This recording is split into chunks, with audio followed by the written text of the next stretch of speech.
Welcome to all of you in this video. Today we will discuss about vyanjan sandhi. आज हम Hindi grammar के अंतर्गत discuss करने वाले हैं कि व्यंजन संधि किसे कहा जाता है। तो सर्वप्रथम हम देख लेते हैं कि व्यंजन संधि। तो देखिए, संधि के प्रकार के अंतर्गत जैसे संधि के तीन भेद होते हैं, स्वर संधि, व्यंजन संधि एंड विसर्ग संधि। मतलब संधि के तीन प्रकार होते हैं, स्वर संधि, व्यंजन संधि एंड विसर्ग संधि। तो स्वर संधि के बारे में हमने पिछले ही वीडियो में डिस्कस कर चुके हैं। ओके, मतलब हमने डिस्कस कर चुका है।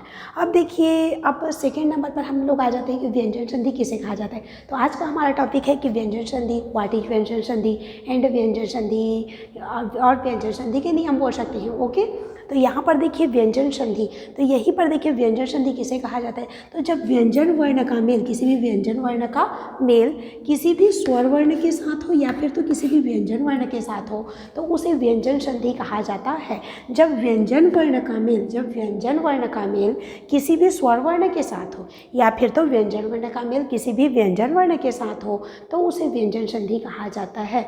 मतलब व्यंजन वर्ण का मेल किसी भी स्वर वर्ण के साथ हो सकता है या फिर तो किसी भी व्यंजन वर्ण के साथ हो सकता है। तो इस मेल या मेल से जो विकार उत्पन्न या परिवर्तन होता है उसी का नाम ही व्यंजन संधि है। बोलने का सीधा अर्थ है कि जब व्यंजन वर्ण का मेल किसी भी स्वर वर्ण के साथ हो या फिर तो किसी व्यंजन वर्ण के साथ हो तो उस मेल को ही व्यंजन संधि कहा जाता है। अर्थात जब व्यंजन वर्ण का मेल किसी भी स्वर वर्ण के साथ हो या फिर तो किसी भी व्यंजन वर्ण के साथ हो तो इस मिलने की क्रिया को ही व्यंजन संधि कहा जाएगा। जैसे देखिए, अब यहाँ पर बोलेंगे कि आप कैसा व्यंजन वर्ण है, तो कोई भी व्यंजन वर्ण मतलब किसी भी वर्ण के नीचे हलंत हो। जैसे मैं लिखी हूँ ता, तो ता के नीचे जैसे मैं डाली हलंत, तो इसे हम व्यंजन वर्णक बोलेंगे क्योंकि इसके आगे स्वर वर्ण नहीं आता है। ओके, बट मैं बोल दी, जैसे मैं बोली ता, तो ता को हम अलग करेंगे तो ता प्लस आ, तो ये हमारा यहाँ प्लस के आगे स्वर वर्ण आ गया। तो जब व्यंजन वर्ण का मेल, व्यंजन बोले तो ता या फिर कुछ भी वर्ण लेकर के उसको हाफ कर दीजिए। ओके, क से लेकर के आप क से लेकर के जो अक्षर तक ज्ञ तक है वहाँ तक उसको हाफ अक्षर कर देंगे तो व्यंजन। तो जब व्यंजन वर्ण का मेल किसी भी स्वर वर्ण, यहाँ से ऐसे लेकर के और तक कोई भी स्वर वर्ण आएगा या फिर तो कोई भी व्यंजन वर्ण के साथ, अगर व्यंजन वर्ण का मेल किसी भी स्वर वर्ण के साथ होता है या व्यंजन वर्ण के साथ होता है तो उसे व्यंजन संधि कहा जाता है। जैसे एग्जाम्पल देख लेते हैं।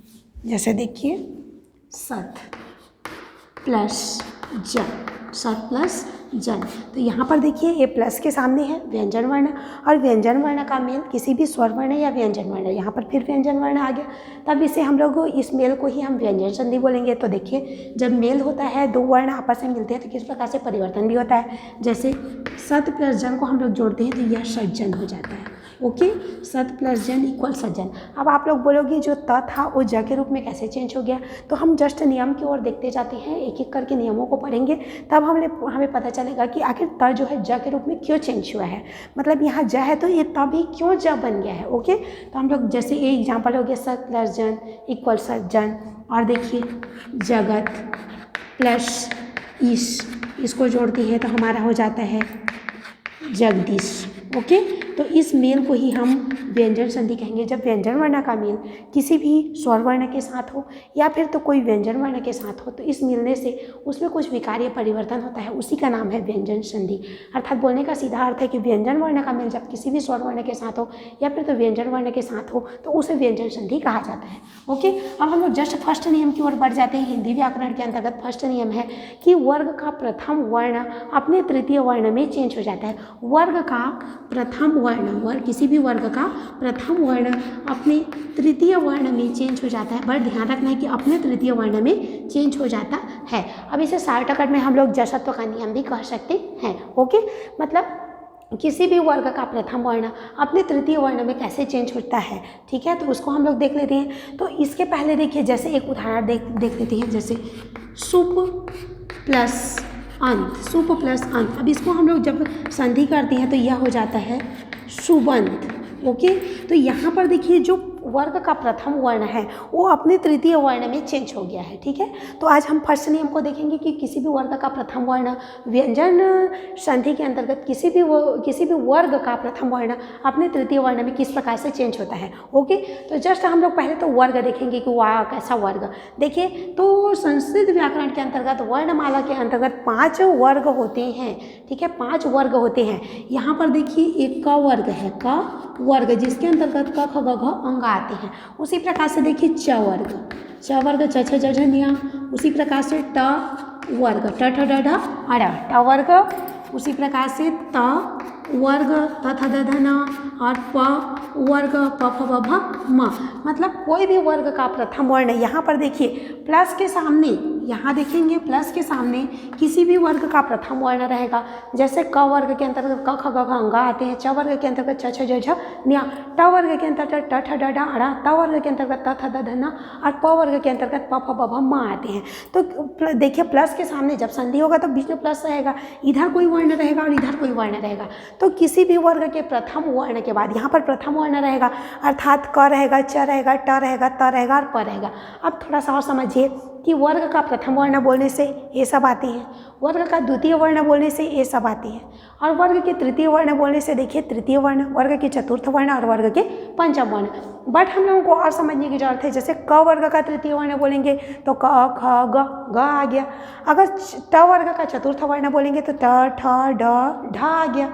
ओके, प वर्ग का पंचम बोलने से माँ आ गया। तो इस प्रकार से इसकी गिनती होती है। तो वर्ग हिंदी व्याकरण के अंतर्गत 5 वर्ग होती हैं, 5 वर्ग होते हैं, क वर्ग, च वर्ग, ट वर्ग, त वर्ग और प वर्ग। ओके, तो जब वर्ग के प्रथम वर्ण के बाद कोई भी, किसी भी वर्ग के प्रथम वर्ण के बाद किसी भी वर्ग का, ठीक है, किसी भी वर्ग के प्रथम वर्ण, यहाँ पर मतलब ये सब वर्ण हम लोग के पांचों वर्ण प्रथम वर्ण आएंगे। ओके, तो किसी भी वर्ग के प्रथम वर्ण के बाद किसी भी वर्ग का तृतीय वर्ण आए या चतुर्थ वर्ण आए या फिर तो अंतस्थ वर्ण अर्थात य र ल व आए या फिर तो ह आए या फिर तो कोई भी स्वर वर्ण आए, तो जो प्रथम वर्ण है वो चेंज होकर के अपने तृतीय वर्ण में बदल जाता है।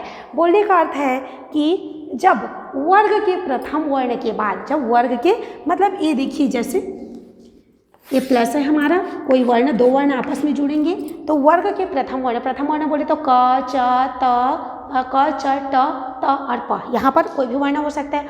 उसके बाद देखिए किसी भी वर्ग का तृतीय वर्ण आए या चतुर्थ वर्ण आए, तृतीय वर्ण बोलने से देखिए यहाँ पर ये तृतीय वर्ण हो गया, ये चतुर्थ वर्ण हो गया।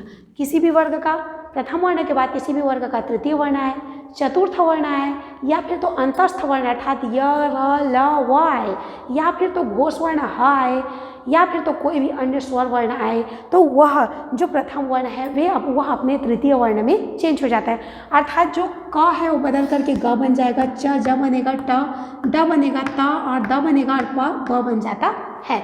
मतलब बोलने का सीधा अर्थ है कि किसी भी वर्ग के प्रथम वर्ण के बाद किसी भी वर्ग का तृतीय वर्ण आए, चतुर्थ वर्ण आए या अंतस्थ वर्ण आए या ह आए या फिर तो कोई अन्य स्वर वर्ण आए, तो वह अपने खुद के तृतीय वर्ण में चेंज हो जाता है। खुद के मतलब क है तो ग बन जाएगा, च है तो ज बन जाएगा। ओके, जैसे देखते हैं उदाहरण में सुप प्लस अंत, तो देखिए इस नियम के अनुसार जैसे एक उदाहरण है सुप प्लस अंत। अब यहाँ पर देखेंगे कि इसको हम लोग जब संधि करेंगे तो कैसे होगा, तो देखो प मतलब वर्ग का प्रथम वर्ण आ गया, उसके बाद देखिए स्वर वर्ण आया है। ओके, तो हम लोगों का नियम कहता है कि अगर वर्ग के प्रथम वर्ण के बाद कोई स्वर वर्ण भी आता है तो वह अपने तृतीय वर्ण में चेंज हो जाता है। इस नियम के अनुसार देखिए अगर किसी भी वर्ग के प्रथम वर्ण के बाद अगर कोई भी तृतीय वर्ण आए, चतुर्थ वर्ण आए या फिर तो य र ल व आए या ह आए या फिर तो कोई भी अन्य स्वर वर्ण आए, तो वह अपने तृतीय वर्ण में चेंज हो जाता है। तो इस प्रकार से जो प है प फ ब अपने तृतीय वर्ण अर्थात ब में चेंज हो जाएगा, तो ये बन जाएगा हमारा ब। ओके, ये हाफ है तो इसको हम हाफ कर देते हैं। अब ये सु का लिख देते हैं सु। ओके, अब ये बन गया शुभ। ओके, अब यहाँ पर देखिए अंत, सु प्लस अंत। अब इसको ये ब है, इसको हम लोग जोड़ेंगे। अब देखिए कैसे करेंगे, तो सु का सु हो गया, अब ब है तो ब के साथ अ मिक्स होगा तो ये ब हाफ है वो पूरा हो जाएगा, तो सुबंत हो गया। तो शुभ प्लस अंत इक्वल सुबंत। कौन से नियम के अनुसार? इस जसत्व के नियम के अनुसार, अर्थात वर्ग का प्रथम वर्ण अपने तृतीय वर्ण में इस प्रकार से चेंज हो गया। ओके, अब जस्ट आगे देख लेते हैं अगले उदाहरण से हम लोग कि किस प्रकार से कैसे यह होता है। जैसे अगले एग्जाम्पल देख लेते हैं, जैसे फर्स्ट वाले एग्जाम्पल देखते हैं यहाँ से। ओके, तो यहाँ पर देखिए दिक प्लस गज। अब गज मतलब हाथी भी बोल सकते हो, दिक मतलब दिक या वो कठोर भी बोल सकते हो आप, वैसे तो इसके अनेक अर्थ होते हैं। ओके, अब देखिए गज, हाथी भी बोल सकते हो, बट हमको संधि की जरूरत है। यहाँ पर किस प्रकार से संधि होगा उसकी ओर ध्यान देंगे तो ज़्यादा बेस्ट रहेगा। ओके, तो देखिए अगर वर्ग के प्रथम वर्ण के बाद कोई भी वर्ग का तृतीय वर्ण आए, चतुर्थ वर्ण आए, तो यहाँ पर तृतीय वर्ण आ गया है। ओके, नियम के अनुसार तो जो ये प्रथम वर्ण है ये अपने तृतीय वर्ण में चेंज हो जाएगा। तो क का तृतीय वर्ण क्या है? क ख ग। ओके, तो यह बन जाएगा ग। अब यहाँ पर देखिए दी का दी लिख दिया जाता है, ग का ग, एक क जो है ग के रूप में चेंज हो गया। अब इधर बचा है गज। अब इसको हम एक साथ लिख देते हैं। अब इसको बेस्ट तरीके से लिखते हैं, दी आधा ग को इस प्रकार से लिख सकते हैं और गज का गज। तो इस प्रकार से हुआ दिक प्लस गज इक्वल दिग्गज। जो क है वो अपने तृतीय वर्ण ग में चेंज हो गया है। ठीक है, तो ये हमारा जसत्व का नियम हो गया। अब देखेंगे अगले एग्जाम्पल, जैसे अच। अच यहाँ पर देखिए मैं उदाहरण लेकर के रखी हुई हूँ, इसको भी आप देख सकती हैं। अच प्लस अंत, अच प्लस अंत। तो यहाँ पर देखिए किसी भी वर्ग का प्रथम वर्ण के बाद कोई भी अन्य स्वर वर्ण आ गया है। ठीक है, नियमानुसार तो यहाँ पर जो च है वो ज के रूप में चेंज हो जाएगा। कैसे ज होगा? अपने तृतीय वर्ण में, अर्थात च छ ज, अपने तृतीय वर्ण में च छ एंड ज, तो च चेंज होकर के ज बन गया। ओके, तो यहाँ पर देखिए च बन जाएगा ज, तो अ ज च बन गया ज अज, और यहाँ पर लिखा है अंत। ओके, अब दोनों को मिक्स करेंगे तो यह हो जाएगा अ ज में अ जुड़ा तो ज पूरा हो गया, और बिंदी का बिंदी त, अच प्लस अंत इक्वल अजंत। तो इस प्रकार से वर्ग का प्रथम वर्ण अपने तृतीय वर्ण में जसत्व के नियम के अंतर्गत चेंज हो जाता है। उसी प्रकार से आगे देख लेते हैं षड प्लस आनंद।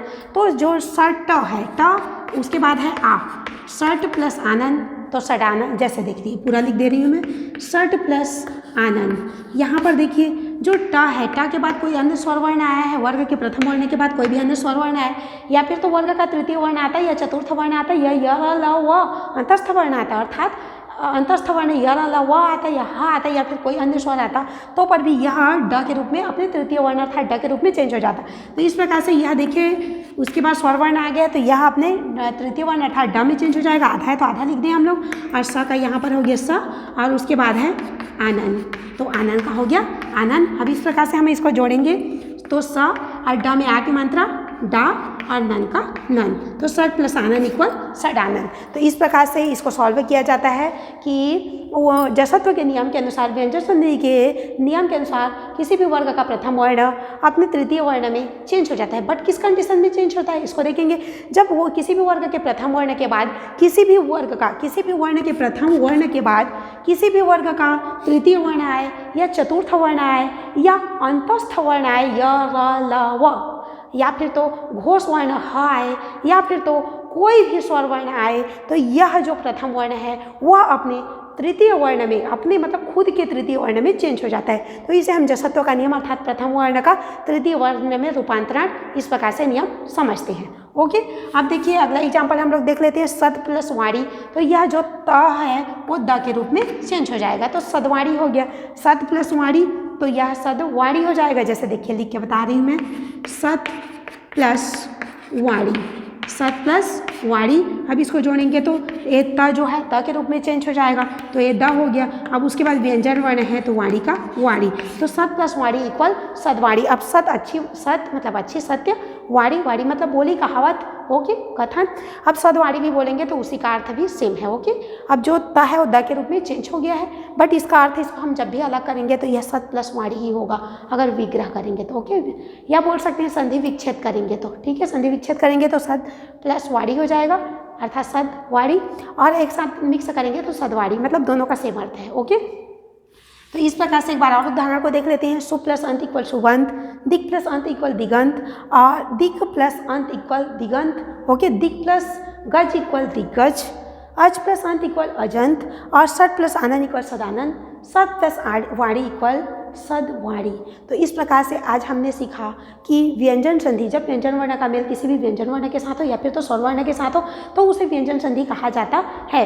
व्यंजन वर्ण के नियम के अनुसार फर्स्ट नियम आज हम देखे हैं कि कोई भी वर्ग का प्रथम वर्ण अपने तृतीय वर्ण में किस प्रकार से चेंज होता है। तो इस प्रथम वर्ण का तृतीय वर्ण में चेंज होना ही जसत्व का नियम कहलाता है। तो किस कंडीशन में होता है, जब किसी भी वर्ग के प्रथम वर्ण के बाद किसी भी वर्ग का तृतीय वर्ण आए, चतुर्थ वर्ण आए, या अंतस्थ वर्ण आए, या ह आए, या भी कोई भी अन्य स्वर वर्ण आए, तो वह जो प्रथम वर्ण है वो स्वयं के तृतीय वर्ण में चेंज हो जाता है। तो इसे जसत्व का नियम कहा जाता है, अर्थात 1-3 का नियम कहा जाता है। व्यंजन संधि के अंतर्गत एक 3 का नियम भी इसे कह सकते हैं। तो यहाँ से आज का हमारा टॉपिक व्यंजन संधि का फर्स्ट नियम जसत्व का नियम यहाँ से कंप्लीट होता है। Thank you.